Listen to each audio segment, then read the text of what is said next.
Olá, eu sou Janaína Espolidoro, especialista em neuroeducação e elaboradora profissional de material didático. E no vídeo de hoje a gente vai falar um pouquinho sobre 4 atividades que são adequadas a intervenções para pré-silábicos.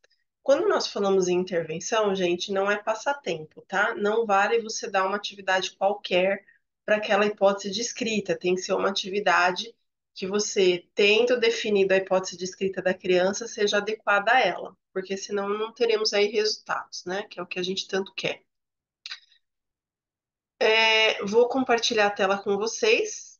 Enquanto eu compartilho, você pode aproveitar, se inscrever no canal, curtir o vídeo e compartilhar sempre o vídeo Nunca Materiais com as pessoas que podem se beneficiar desta informação, né, desta dica e dessa sugestão. Vou tirar e colocar porque às vezes não vai direito, tá? Na primeira vez. Então, a primeira atividade, como que a gente vai lidar com elas? Em primeiro lugar, né? Eu vou colocar sempre na parte superior, aí, né, em azul, no centro, o tipo de atividade que é adequado à intervenção do pré-silábico. Vou numerar a atividade à direita da tela e no centro a gente vai ter uma atividade que seja de folha naquele tema. Mas essa primeira atividade aqui, que é letras versus números, é uma atividade super importante porque, como é uma construção humana, né, o alfabeto e a questão dos números, a criança pré-silábica muitas vezes não domina a forma desses números, a forma dessas letras, e muito menos a questão de qual é letra, qual é número. Então, a gente precisa inicialmente, aí, nessa fase de base, diferenciar o que é letra e número. Então, a questão das letras móveis e dos números, elas dão conta parcialmente desse problema, né? Então, dá para eu colocar letras móveis e números móveis junto, a criança tem que separar as letras dos números e é bacana. Só que não tem o mesmo efeito do que quando você dá uma atividade escrita, tá? Então, a gente tem essa atividade aqui, por exemplo, de letras e números, que a gente tem aí uma. Quando eu olho essa atividade, já me vem na cabeça que primeiro a criança vai fazer uma classificação, que é um processo piagetiano importante. Lembrando que a gente tem 7 processos piagetianos, gente, que eu falo em vários vídeos. Aí, se você colocar no meu canal e digitar lá na busca processos piagetianos, vai aparecer. Infelizmente, na faculdade, a gente tem mais contato com os estágios do Piaget, que não deixam de ser também importantes, mas a faculdade acaba negligenciando os processos piagetianos, mesmo porque eu acho que até o próprio professor da faculdade às vezes não estudou isso, e vai fazer muita falta na hora de você identificar qual atividade presta e qual não presta, né? Porque é eles que vão nos dizer quais que são as boas e quais são as ruins. Lógico que toda atividade vai acabar tendo algum tipo de processo, ou não, né? Porque eu já vi umas que eram nulas, assim, que eu olhava e não conseguia nem extrair o que tinha ali naquele lugar. Mas é importante mexer, sabe? Brincar com esses processos ali. Depois eu vou falar para vocês do clube de membros. Lá tem um curso. Se você não tiver tido esse conteúdo na faculdade, lá nós temos um curso na nossa escola dos professores a partir de R$ 6,99, que dá conta desse ponto. Mas aqui a gente tem uma geração de classificação, porque eu vou ter que identificar o que que é letra e o que que é número. A gente vai ter também uma correspondência, porque ali embaixo eu preciso, depois que eu classifiquei, eu vou corresponder. Aqui está o lugar dos números e aqui está o lugar das letras. Então, essa correspondência faz com que eu me aprofunde mais nesses processos, que sem eles a criança não aprende, então é quando a gente tem a dificuldade escolar. E a gente tem, pelo fato de ser uma folha na qual a criança anota, a geração também de memória e atenção, né? Então, por ser algo fixo, porque a letra móvel, se eu tirar um número dali, se a criança não tiver atenção, ela não vai nem perceber. Ou se eu trocar um número por uma letra, se ela não souber direito, sabe? Que é uma outra atividade que dá para fazer com letras móveis e números móveis. Mas voltando aqui na folha, se eu trabalhar só os móveis e não trabalhar o fixo, que é a atividade pedagógica e a folha, eu não vou conseguir o mesmo resultado, isso que é importante. A questão de ser fixo e ela não poder modificar, porque ali no mexe-mexe, né, que é esses soltos, eu consigo mudar de lugar fácil. Aqui não, eu tenho que apagar para poder escrever de novo. Então a questão desse fixo faz toda a diferença na intervenção aí do pré-silábico também. Na atividade 2, a gente tem uma atividade de composição e decomposição, que a princípio, para um adulto, pode parecer muito simples e muito fácil se eu já dou a palavra, mas para um pré-silábico, não. Às vezes o professor não tem tanto conhecimento das hipóteses e acaba tirando o nome do bicho para o aluno fazer sozinho, sendo pré-silábico. Gente, não vai rolar. Você vai criar mais fracasso nessa criança, né?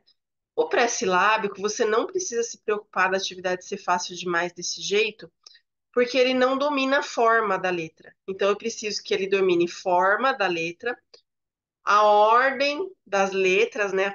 A posição que ela se encontra. Então, tem uma série de coisas que estão envolvidas que vão muito além do que sonha a nossa vã filosofia, né? Então, essas palavras animais aí vão ter uma identificação de formas. Então, ele tem que ver ali que as letras para formar o urso, elas têm um formato pré-estabelecido pela sociedade. A gente tem também a questão da correspondência piagetiana, né? Então, eu vou ter que ir na outra página que eu não estou mostrando aqui, mas tem uma outra página, né? Na verdade, do recorte, né? É,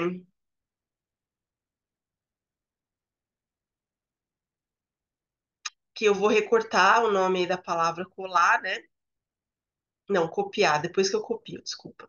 É que eu tô pensando que é outra atividade, porque tem outra parecida com essa que eu tava entre ela e essa. Mas aqui a gente tem a questão da correspondência, então eu vou ter que olhar lá a palavra urso, a palavra leão, a palavra pato e copiar na ordem que estão as letras, né? Então aqui é a palavra composta, porque é uma atividade de composição e decomposição. E quando eu recorto as letras na página anexa e vou colar na ordem, eu vou reforçar essa correspondência, né? Que é primeiro o L, depois o E, depois o A, depois o O. Vou ter a questão da decomposição, então o que estava junto eu separo. E a questão da ordem e posição, que na verdade é uma sequenciação também do Piaget. Então vejam como é importante eu saber tudo isso para olhar essa atividade e saber que é de pré-silábico, que são coisas que faltam no pré-silábico para poder avançar. Então, quando eu forneço isso, ele consegue construir um caminho para poder chegar na próxima fase, que é a silábica, né? Essa atividade aqui, ela é de percepção sonora, é um labirinto do A, porque o A é muito sonoro, né? Uma das primeiras letras que eles dominam. Primeiro eu tenho a percepção corporal, então eu tenho uma ajuda visual de como que eu falo A, né? A. Eles podem falar num espelho, se vocês quiserem. E daí eu vou ter a questão da correspondência. Então, abajur, abóbora, abacaxi, né? Árvore, avião e letra A. É uma coisa mais importante ainda nessa atividade, que a criança vai pintar e formar o labirinto. Mas a gente não sabe se a criança sabe o que é um labirinto, que é um caminho, né? A questão dela saber o que é caminho faz com que ela entenda também processo. Daí é para ela entender que ela aprende hoje para saber amanhã. É uma coisa inconsciente do nosso corpo e do nosso cérebro. Então, pode ser que a criança pinte, por exemplo, o abajur, a abóbora e pule para a árvore, por exemplo. Ou pule para o peixe, porque daí ela não faz a relação sonora. E daí não vai formar um caminho, gente, porque um caminho é uma coisa que está próxima da outra, né? Então, esse conceito de caminho faz com que eu tenha mais consciência de processo, que não parece nessa atividade, mas também está presente. Na atividade 4, a gente tem uma questão de análise que é um pouco mais distante do pré-silábico, mas dá para fazer se for feito por um elaborador profissional, naturalmente, porque a gente aprende engenharia pedagógica, então é diferente de uma pessoa que copia a atividade dos outros, né? Você faz sabendo o que está fazendo, então dá um resultado bem diferente aí. Vou colocar os três aqui, ó. Primeiro a gente tem ali a comparação, que é um processo piagetiano. Eu vou comparar as palavras suco e saco. porque a única diferença entre elas é a vogal, a segunda vogal aí, que primeiro é U e depois é A, né? Eu quero que as crianças registrem o que elas perceberam, então primeiro elas vão pintar as letras iguais, depois as diferentes. Vão perceber que ali o S, o C e o O se repetem, o U e o A são os diferenciais, né? E daí isso vai ser importante para ela poder começar a analisar que há diferenças entre as letras das palavras, que ela não pode colocar qualquer letra. Então, essa comparação é que faz com que isso apareça. Quando eu registro, eu reforço essa comparação para ela poder até checar ali se são mesmo essas letras. E depois a gente tem um reforço dessas formas quando eu escrevo as letras e identifico no alfabeto, trazendo a questão de atenção e memória. Vejam como são todas coisas que faltam ao pré-silábico, mas que se a gente não fornece, vai criando as lacunas de aprendizagem. Então, é importante que sejam atividades adequadas ao nível da criança. Por isso que a gente tem um momento na aula, ou deveria ter, se você não faz, reflita sobre, né? Porque é importante o profissional ter consciência disso, do momento que você vai reservar na sua rotina escolar, ou seja, nas atividades que você faz dentro da grade de horário, para que as crianças fiquem em grupos produtivos. Grupos produtivos são grupos de aprendizagens próximas. Então, pré-silábico fica com pré-silábico, né? Silábico fica com silábico e assim por diante. Nesse momento, a gente trabalha esse tipo de atividade, se não for uma turma de alfabetização. E daí, se você gostou das dicas, as 4 atividades, gente, fazem parte do material especial pré-silábico volume 4, que eu vou deixar o link no resumo do vídeo, mas você também pode adquirir no janainesporidório.com.br. O que que acontece? No material não tem somente essas 4 atividades, são todas atividades próprias para o pré-silábico, tá? Então a gente tem aí em torno, acho que eu não lembro exatamente quantas páginas são, mas geralmente eu coloco entre 18 e 20 atividades em cada um desses materiais. Então é muita atividade para você trabalhar.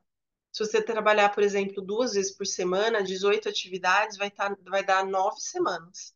Então, vale super a pena investir num material aí que vai fazer toda a diferença na sua sala de aula. Mas se você quiser ir ainda além, a gente tem o curso Funções Executivas na Alfabetização, o curso Hipóteses de Escrita e o Práticas de Alfabetização lá no nosso clube de membros, que é a nossa escola para professores aqui no YouTube mesmo. E nesse caso, você pode entrar em contato com a Cirlei ou clicar no botãozinho Seja Membro que está abaixo aí do vídeo. É um botãozinho cinza Seja Membro. Você pode clicar e ver as associações. Independentemente aí de você ser membro ou não, você pode também entrar em contato com a Cirlei no WhatsApp 11 988084676, porque ela pode enviar para você o nosso e-book gratuito, o catálogo, né, dos cursos que tem lá no YouTube. E daí você pode verificar qual que é o nível mais adequado aí ao que você precisa. Espero que você tenha gostado do nosso vídeo de hoje e até nosso próximo encontro aqui no canal Janaína Espolidoro.